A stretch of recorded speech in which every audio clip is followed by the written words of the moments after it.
Olá, tudo bem com você? Vamos continuar a estudar gramática? Muito bem. Nosso assunto de hoje é verbos. Vamos trabalhar com verbos. Um assunto que no vestibular vai aparecer de forma aplicada a textos. Você vai verificar se aquele verbo foi flexionado, ele foi colocado no tempo e modo, na pessoa que deveria ter sido colocado. Ou, às vezes, pode aparecer alguma questão para que você flexione o verbo, quer dizer, para que você coloque determinado verbo num tempo, num modo, numa pessoa e num determinado número, singular ou plural. O que nós vamos ver hoje são essas possibilidades de flexão. Flexão é a mudança do verbo e, de verdade, o verbo traz algumas complicações porque é a palavra na língua portuguesa que mais possui flexões. Não é? É aquela que tem uma abrangência de possibilidades de transformação. O básico você já sabe. Os verbos se dividem em 3 conjugações. Primeira, aqueles terminados em ar. Amar, por exemplo. Segunda conjugação, aqueles terminados em er. Não é? Então, vender, por exemplo. E terceira conjugação, aqueles terminados em ir, partir, por exemplo. E aí, acrescenta-se a segunda conjugação, o verbo pôr. É o único verbo terminado em or e ele entra ali de viés, não é? No grupinho da segunda conjugação. Você vai perceber que nessas flexões, não é, há verbos que são regulares e irregulares, e essas transformações verbais, os regulares e irregulares, nós veremos numa próxima aula. É importante que você veja que nem sempre uma flexão de determinado verbo serve como modelo para outro. Por exemplo, você diz assim, eu amo, é o verbo amar. Aí você diz, eu faço, é o verbo fazer. Por que você não diz eu faço? Porque há verbos que são irregulares e trazem aí mudanças que são diferentes de outros verbos. E você vai ter de aceitar isso e, como bom falante e como pessoa que bem escreve, adequar aquele verbo à sua escrita e ao exercício que lhe for pedido. Então vamos hoje estudar aí essas flexões de forma sintética. Tudo bem? Comecemos. Veja lá. O verbo pode ser modificado em número, então ele pode estar no singular ou no plural. Ele pode ser modificado em pessoa, pessoa do discurso. A primeira, que é quem fala, o eu ou nós. A segunda, com quem se fala, o tu ou vós. E a terceira, de quem se fala. Ele, ela, e aí veja que sempre é o plural, eles e elas. Tempo. O verbo pode ser flexionado em tempo. Basicamente, os tempos são presente, pretérito e futuro. Outra flexão é a de modo, veja lá, modo indicativo, subjuntivo, imperativo e coloquei também aí as formas nominais. Formas nominais são aquelas que podem ser usadas tanto como verbos, como ser usadas como nomes. Como assim nomes? Podem ser usadas como substantivos ou como adjetivos. Em português, as formas nominais são o infinitivo, o gerúndio e o particípio. Muito bem. Outra flexão é a flexão de voz. Então, nós podemos ter o verbo na voz ativa, voz passiva e voz reflexiva. Muito bem. Então, claro que ali há uma conceituação genérica. Como é que eu posso trabalhar com esse verbo? Posso trabalhar em tempo, em pessoa, em modo, em voz. O verbo é a palavra que mais pode ser modificada na língua portuguesa. Por isso, talvez às vezes pareça um pouco mais complexa. Comecemos aí a entender melhor quais são essas flexões. Então, nós vimos no geral, não é, um quadro geral dos conceitos. Agora vamos começar a trabalhar, entendê-los um a um. Veja, a primeira flexão que nós vamos trabalhar, o que é o modo? Bom, todo mundo diz assim, há 3 modos, o indicativo, o subjuntivo e o imperativo. Tá, mas para que ele serve? Por que é que eu mudo o verbo de modo, eu flexiono o verbo em modo? Porque o modo, ele vai indicar a atitude do falante em relação ao fato que está sendo comunicado, que se comunica. Então veja lá, o modo indicativo refere-se aos fatos, considerando que eles ocorreram, que eles ocorrem e ocorrerão. Ou seja, o falante em relação ao fato, quer que se tenha essa ideia de que ele ocorreu, o fato, de que ele está ocorrendo ou de que ele virá a ocorrer. Entenderam isso? Então, eu só vou usar o modo indicativo quando houver aí uma certeza, não é, de que o fato ocorreu, ocorre ou ocorrerá. O exemplo, eu comprei aquela roupa. Está naquele tempo que você já conhece, que é o pretérito. Temos aí também o modo subjuntivo. Sempre que se falar em modo subjuntivo, pense que a atitude do falante em relação ao fato é de considerá-lo como uma possibilidade, um desejo, uma suposição. Então veja que a atitude do falante é que se modificou. Então ele deverá utilizar um outro modo, que é o subjuntivo. Veja, talvez eu compre aquela roupa. É uma possibilidade. Se eu tivesse certeza de que eu iria sair da minha casa e iria comprar a roupa, eu diria, eu vou comprar aquela roupa ou eu comprarei aquela roupa. Poderia utilizar aí uma forma composta ou uma forma simples lá no modo indicativo. Mas como há aí uma possibilidade apenas, o modo usado foi o subjuntivo.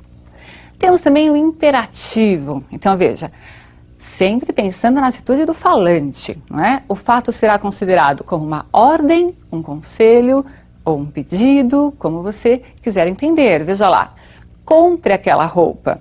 Então não é mais eu comprarei ou talvez eu compre, mas aí quem sabe um conselho? Sim, compre aquela roupa. Muito bem, você percebeu que só é possível relacionar o modo, a atitude do falante e que é necessário dentro do texto entender o autor usou o modo indicativo por quê? Porque havia uma certeza no passado, no presente ou no futuro. Né? Havia a possibilidade real de algo acontecer. Muito bem. No modo subjuntivo há uma hipótese. Não é? E no imperativo trata-se aí de uma ordem para fazer ou não fazer algo. Tudo bem? Vejamos aí mais uma flexão. Vimos a de modo, agora nós vamos ver a de tempo. É importante que você entenda que o tempo é essa localização do fato expresso pelo verbo, não é? Essa localização temporal, e que as flexões de tempo e modo estão associadas. Então veja lá, eu tenho o modo indicativo. Quais são os tempos dentro do modo indicativo? Então nós temos o presente. Eu conjuguei o verbo só para que você se lembre dessas flexões. Então eu digo, eu amo. Temos o pretérito, não é? Pretérito significa o passado e se divide aí em três formas. Pretérito perfeito, eu amei. Imperfeito, eu amava. O imperfeito dá uma ideia de continuidade da ação dentro do passado. E o mais que perfeito, eu amara, então é o passado se referindo ao próprio passado. Ele é o mais que perfeito. Não é? Então eu estou falando de uma ação do passado dentro do próprio passado. Confuso? Não, você verá isso em exemplos e em exercícios nesta e na próxima aula. Veja, também falando aí do outro tempo no modo indicativo, que é o futuro. Então temos o futuro do presente e o futuro do pretérito. Eu amarei, ou eu amaria, não é? Havia uma possibilidade, então, veja, não vamos usar a palavra possibilidade. Havia aí a certeza de que algo poderia ocorrer no passado, mas não ocorreu. No passado havia certeza do fato, por isso que é modo indicativo. Só que ele foi projetado para um futuro e não ocorreu. Então ficou o futuro do pretérito. Eu amaria, eu não amarei. Eu amaria se fosse possível, não é? Se nossas famílias permitissem. Então aí um condicional que mais tarde nós veremos. E mais um pouquinho. Pensando aí nos tempos, vamos ao outro modo, falamos do modo indicativo, agora do modo subjuntivo. Quais são os tempos no modo subjuntivo? Presente, pretérito imperfeito e futuro. Eu não tenho desdobramento para o pretérito e não tenho desdobramento para o futuro. Tudo bem?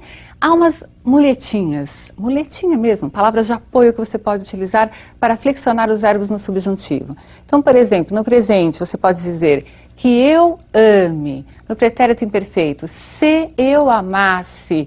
E no futuro, quando eu amar. Entendeu? Então, tempo está relacionado a modo. Eu preciso verificar tempo e modo para saber se ele está adequado ao contexto. Vamos continuar a ver essas flexões. Veja, ainda aparece aí o imperativo. Nós temos o imperativo localizado no presente, mas você não vai pedir para que alguém faça uma ação no futuro, porque você vai usar então o verbo no futuro. É neste momento, então veja lá, presente, o imperativo vai ficar no presente, só no presente, e ele é afirmativo ou ele é negativo, não é? Então, ama, tu, eu tenho lá, não ames, tu. Percebeu? Vimos aí então quais são essas variações, essas flexões de tempo e de modo. Nós vamos ver agora outra flexão que é própria do verbo, que é o chamado aspecto verbal, muito importante no vestibular. Veja lá, alguns aspectos verbais. O que significa aspecto verbal? Significa que, às vezes, o verbo está em determinado tempo e modo, mas ele tem um sentido diferente do que quer expressar aquele tempo e modo. Por exemplo, pense aí nos mandamentos divinos. Se diz, não furtarás. O verbo está no futuro do presente, do modo indicativo. Então, não é para você furtar só no futuro? Não, é para que você não furte em tempo algum. Mas o verbo está no futuro. Mesmo assim, ele tem um aspecto diferente. Vejamos outros aspectos, veja lá. Habitual ou frequentativo. Não importa o tempo ou modo, você vai perceber que o verbo vai expressar hábito ou frequência. Ele chegava por volta das 9 ao trabalho, das 9 horas ao trabalho. Então, o verbo está no pretérito imperfeito, mas ele está indicando um hábito, sempre ocorre daquela forma. Vamos a outro aspecto. Inceptivo ou incoativo. Essas palavras já indicam o início do processo verbal. Então veja, ele começou a perder a paciência. O verbo está no pretérito, é o pretérito perfeito do indicativo, e mesmo assim eu estou me referindo a um processo verbal que está no início. Eu poderia colocar o verbo no presente até, e ter essa mesma ideia de início. Por exemplo, ele começa a perder a paciência. Eu teria verbos em tempos diferentes, mas com o mesmo aspecto.